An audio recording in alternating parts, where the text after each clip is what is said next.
Bonjour à toutes et bonjour à tous, ici c'est Marie de B et aujourd'hui on se retrouve pour un nouveau numéro de Wheel of Catch et c'est Mick Shaker qui s'est interviewé lui-même. Donc je vous laisse avec les réponses qu'il a données.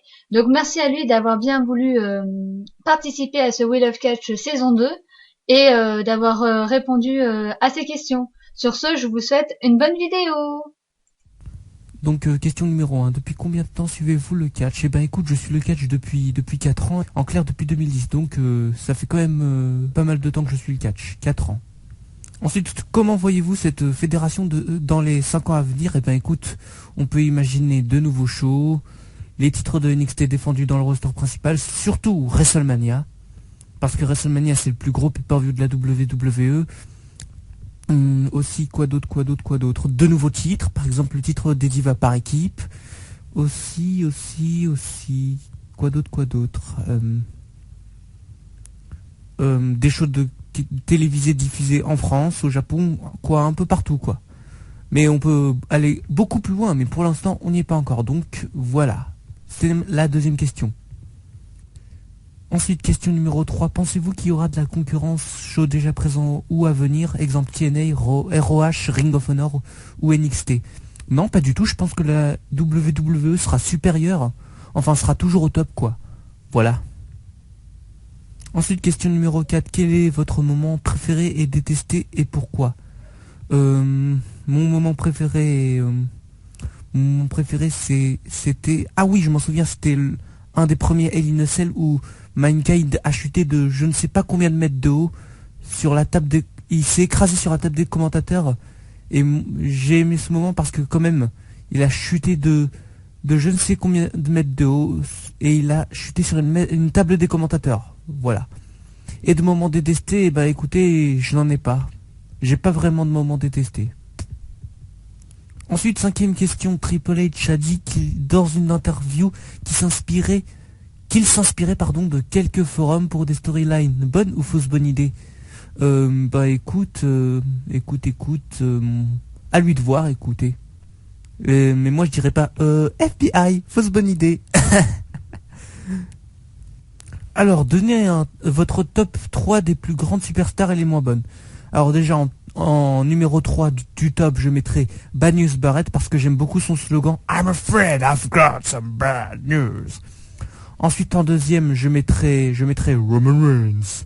Pourquoi? Parce que c'était le bras armé du Shield à l'époque et j'aime beaucoup quand il exécute son spear et là presque personne d'autre n'exécute sur les bords du ring, et aussi son Superman Punch. Et enfin en top 1 je mettrai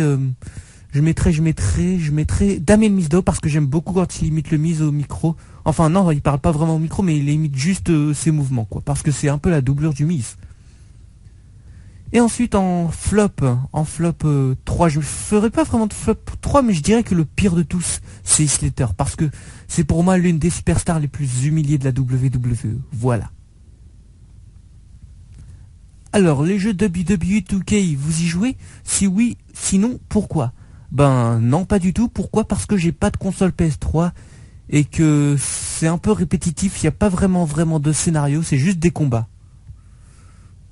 Ensuite, quelle est votre musique d'entrée préférée? Ben sans hésiter, moi je dirais celle de Sylvester Lefort, parce que j'aime beaucoup le début où il dit attention, attention, les légionnaires sont là. Les légionnaires sont arrivés. Voilà, c'est la raison pour laquelle j'aime beaucoup son thème d'entrée. Ensuite, prochaine question, vous suivez les superstars sur les réseaux sociaux? Si oui, lesquels? Sinon, pourquoi? Ben écoute, non, pas vraiment. Parce que je vois pas trop en fait l'intérêt de suivre les superstars sur les réseaux sociaux. Je préfère plus les regarder à la télé. C'est la raison pour laquelle les réseaux sociaux et les superstars et sur les réseaux sociaux, voilà, je vais y arriver, c'est pas trop ma tasse de thé. Voilà. Ensuite, est-ce que vous vous informez via blog, forum de l'actualité de la WWE? Alors là, tout le temps. Je vais sur Lords of Pain en général pour voir les résultats de chaque show, les news et tout le tralala. Donc oui, j'y vais tout le temps, je m'informe tout le temps même. Ensuite, avant-dernière question, Est-ce une bonne chose selon vous que les grandes fédérations s'exportent hors des frontières du catch en participant notamment à la création de films ou de télé-réalité à la Total Diva? Ben oui, bien sûr. En plus, c'est justement ce qui est en train de se faire avec Total Diva, bien sûr, des films. Justement, le Miz, il a tourné un film il y a pas longtemps. Enfin, c'était plus avant que j'ai le bac. Et aussi, il y a eu Dean Ambrose qui était absent après s'être pris des blocs de ciment. Il a tourné un film, donc oui, pourquoi pas. C'est à eux de voir justement. Donc oui. Et enfin, dernière question, doit-on plus médiatiser le catch? Ben, en fait, médiatiser, ça veut dire, est-ce qu'on voudrait avoir plus de catch où le contenu actuel me suffit? Ben, si le contenu actuel me suffit, eh ben, pourquoi pas, mais si je voudrais avoir plus de catch, moi je dirais, lundi, pas de changement, Monday Night Raw, mardi, Main Event, pas de changement non plus, mercredi, là il y a du changement, c'est NXT, parce que, pour information, bientôt on aura Friday Night SmackDown qui passera du vendredi au jeudi, c'est-à-dire le jeudi on aura Thursday Night SmackDown au lieu de Friday Night SmackDown, et le vendredi, j'ignore ce qu'on aura, mais en tout cas ce sera pas Superstar. Superstar, par contre, ce sera un truc à enlever, parce que je vois pas ce qu'il a comme intérêt ce show. Voilà, je vais y arriver. C'est juste deux matchs sans titre en jeu, avec des superstars qui manquent d'expérience. En plus, on nous montre toujours ce qui s'est passé à Raw, alors que ce show n'a pas d'intérêt. Moi je dis ce show poubelle. On doit le remplacer par un autre qui a beaucoup plus d'intérêt.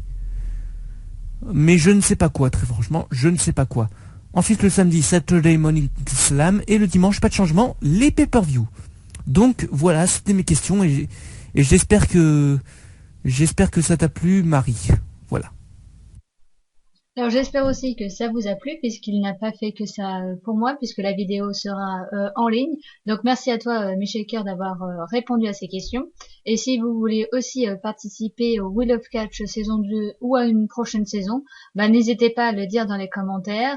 N'hésitez pas à répondre aussi dans les commentaires aux différentes questions qu'on a posées. Sur ce, je vous souhaite, j'espère que vous avez passé une bonne vidéo et je vous dis à la prochaine fois.